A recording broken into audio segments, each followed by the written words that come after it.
আসসালামু আলাইকুম। নতুন আরও একটি ভিডিওতে আমি জুই আছি আপনাদের সাথে।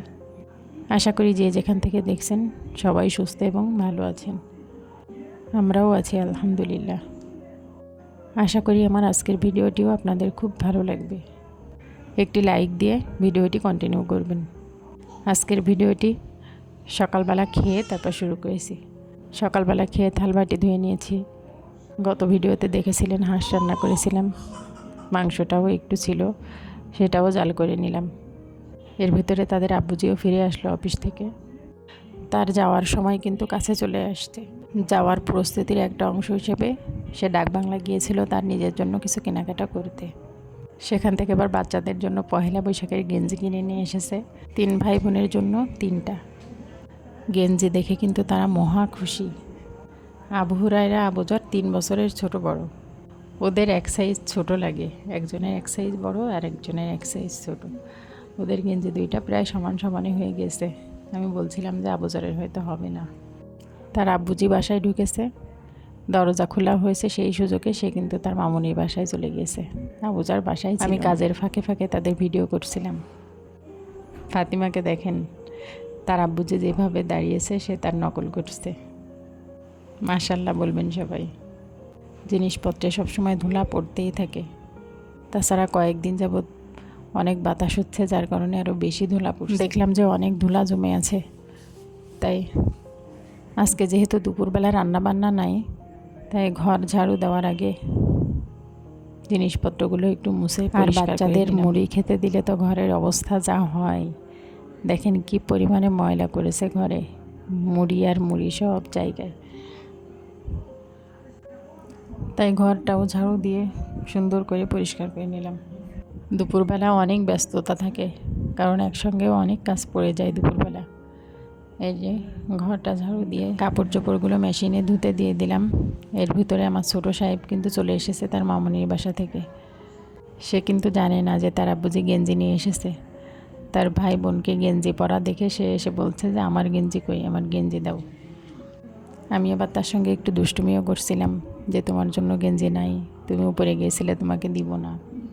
অবশেষে গেঞ্জি পেয়ে সে খুশি হয়ে গেল। কেমন দেখাচ্ছে তিনজনকে একসঙ্গে সেম গেঞ্জি পরে, জানাবেন কিন্তু। আর আজকে একটু মনটাও খুশি খুশি আছে, কারণ রান্নাঘরের জন্য নতুন কিছু জিনিস নেওয়া হয়েছে। সেগুলো সকালবেলা এসে মাপ নিয়ে গিয়েছিল, রাত্রেই নিয়ে আসবে তারা। মিস্ত্রিদের আবার রাত্রে খাওয়াতেও হবে, এই জন্য একটু মুরগি বের করে নিলাম ফ্রিজ থেকে খিচুড়ি রান্না করার জন্য। আমি রান্নাঘরে কাজ করছিলাম, সে সময় আমার হাজব্যান্ড আমাকে আবার ডাক দিল, এই যে মেয়ে তার কাছে কিভাবে আছে এটা দেখার জন্য। সে তো চলে যাবে, সেটাও বলছিল যে মেয়েকে রেখে কিভাবে থাকবো। এটা শুনে আমারও একটু খারাপ লাগছিল, কারণ বাবা মেয়ের এই ভালোবাসা একটু অন্যরকম। আর আমার ছেলে মেয়েরা 3জনই তার বাবারই বেশি পাগল, তারা আব্বুজি ছাড়া কিছুই বোঝে না। এই জন্য আমি মাঝে মাঝে বলি যে আমি কষ্ট করি সারাদিন তোমাদের জন্য, আর তোমরা আব্বুজিকে এত ভালোবাসো। এই যে আমার খিচুড়ি কিন্তু রান্না চাপিয়ে দিয়েছিলাম, গোশ আর ডালটা কষিয়ে নিচ্ছিলাম, আর এদিকে চাউল ধুয়ে রেখেছি, আর আলুটাও ভেজে রেখেছি, আর আবার ইন্ডাকশনে ডিমটাও সিদ্ধ বসিয়ে দিলাম। ওদিকে খিচুড়ির জালটা কমিয়ে দিয়ে আর ডিমটা সিদ্ধ বসিয়ে দিয়ে আমি এবার নামাজটাও, কারণ সব কাজের ভিতর দিয়ে নামাজটাও তো ঠিক মতো পড়া লাগবে। এটাই হচ্ছে সবথেকে প্রয়োজনীয় কাজ, সবথেকে বড় কাজ। নামাজটা সময় মতো পড়তে না পারলে মনটাও ভালো লাগে না একদম। মনে হয় আল্লাহ অসন্তুষ্ট হয়ে গেলে সবই শেষ, তাকে সন্তুষ্ট রেখেই তারপর বাকি সব কাজ। অনেক কিছু করতে পারি না, চেষ্টা করি নামাজটা অন্তত ঠিক মতো পড়ার। আপনারা যারা এ পর্যন্ত ভিডিওটি দেখে ফেলেছেন কিন্তু লাইক দিতে ভুলে গিয়েছেন, প্লিজ লাইক করে দেবেন। আর আপনি যদি এ ধরনের ভিডিও দেখতে পছন্দ করে থাকেন তাহলে সাবস্ক্রাইব করেও পাশে থাকতে পারেন। আপনার একটু সহযোগিতা আমাকে আরও সামনে এগিয়ে যেতে সাহায্য করবে। আর আমি কিন্তু খিচুড়িতে পানিটা দিয়ে ডিমগুলোও ছিলে নিয়েছি। আমার খিচুড়িও তো প্রায় হয়ে এসেছে, কিন্তু সে মিস্ত্রিদের দেখা নাই। খিচুড়িটা কিন্তু অলরেডি রান্না করা শেষ, আমরা মিস্ত্রিদের জন্যই অপেক্ষা করছিলাম। কিন্তু তাদের আসতে আবার অনেক দেরি হবে এটা শুনে আমি আবার ফাতিমাকে খাইয়ে নিলাম। ফাতিমাও কান্না করছিল।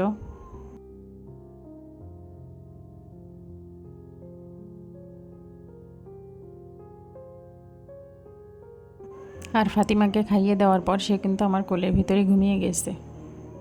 আর মিস্ত্রিদেরও যেহেতু আসতে দেরি হবে, আমি আবার এই সুযোগে বসে মোবাইলে কোরআন শরীফটাও পড়ে নিলাম। আর এই যে আমার ড্রেসিং টেবিলের আয়নার ভিতরে কিন্তু আমার পুরো রান্নাঘরটাই দেখা যায়, সেটাও আপনাদেরকে একটু দেখিয়ে দিলাম। এই যে খিচুড়িটা আমি তাদের জন্য রেডি করছিলাম। আমার হাজব্যান্ডও বাইরে ছিল, সে বাসায় আসলো। তার কাছে জিজ্ঞেস করলাম মিষ্টিদের কথা, সে বলল তাদের আরও দেরি হবে। বসে না থেকে আমিও তাই খাবারগুলো রেডি করছিলাম। গত ভিডিওতে একটা আপু আমার ছেলের পড়ার টেবিলের ডিজাইনটা দেখতে চেয়েছিলেন, সরি বলে নিচ্ছি, আজকে আর দেখাতে পারলাম না। কালকের ভিডিওতে টেবিলের ডিজাইনটা শেয়ার করব ইনশাআল্লাহ।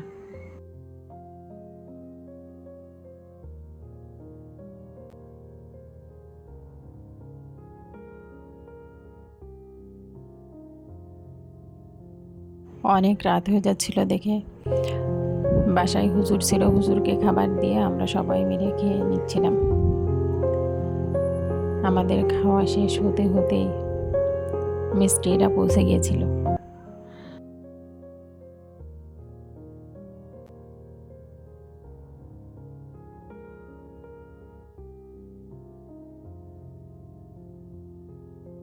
এই যে মিষ্টিরা কিন্তু চলে এসেছে।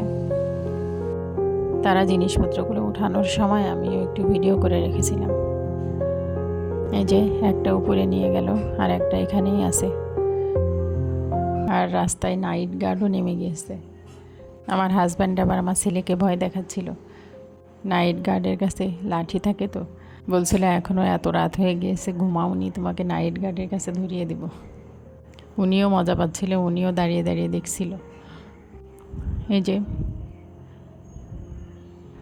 আমি যে জায়গাটার জন্য এটা বানিয়েছি, আমার ওখানে যে জিনিসপত্রগুলো রাখা ছিল আমি ওনারা আসার আগে নামাতে পারিনি। আমি নিচ থেকে উপরে আসার আগেই তারা জিনিসপত্রগুলো সব নামিয়ে নিয়েছে। দেখছিল মাপ ঠিক হয়েছে কিনা। আপনাদেরকে আজকে অল্প অল্প দেখিয়ে দিলাম। আর পরে ভিডিওতে রান্নাঘর সুন্দর করে গুছিয়ে তারপর শেয়ার করব ইনশাআল্লাহ। আমার ঘরের প্রায় সব ফার্নিচারই এই মিষ্টিকে দিয়েই বানানো, তাই আবার এটাও ওনাকে দিয়ে করালাম।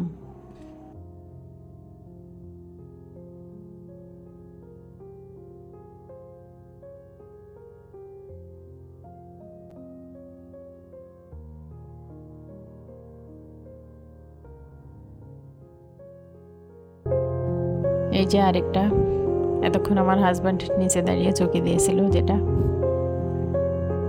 সেটাও মিস্ত্রিরা উঠিয়ে নিচ্ছিল। কিছু কাজ বাকি ছিল, সেগুলো ওনার আবার ঠিকঠাক করছিলেন। অনেক সময় লেগেছে এগুলো করতে। এই কাজগুলো শেষ করতে প্রায় রাত 1টা-1:30টা বেজে গিয়েছিল। সব কিছু কিন্তু এলোমেলো হয়ে আছে। ওইখানে যে র্যাকটা ছিল সেটা এই যে বাইরে বের করে রেখেছি। আমার নিচের ফ্ল্যাটেও রান্নাঘর আছে, জিনিসপত্রগুলো নামিয়ে নিয়ে এটা ওখানে রেখে আসবো। সব গুছানোর পরে মিস্ত্রিদের খাবার দিয়ে দিলাম। ওনাদের বাসা আমাদের বাসা থেকে অনেকটাই দূর। আমার হাজব্যান্ড ওনাদের থাকার কথা বলেছিল, যেহেতু অনেক রাত হয়ে গিয়েছে, কিন্তু ওনারা থাকেনি। যারা ভিডিওটি শেষ পর্যন্ত দেখলেন তাদের জন্য মন থেকে অনেক দোয়া ও সকলের মঙ্গল কামনা করে আজকের মতো বিদায় নিচ্ছি। আল্লাহ হাফেজ।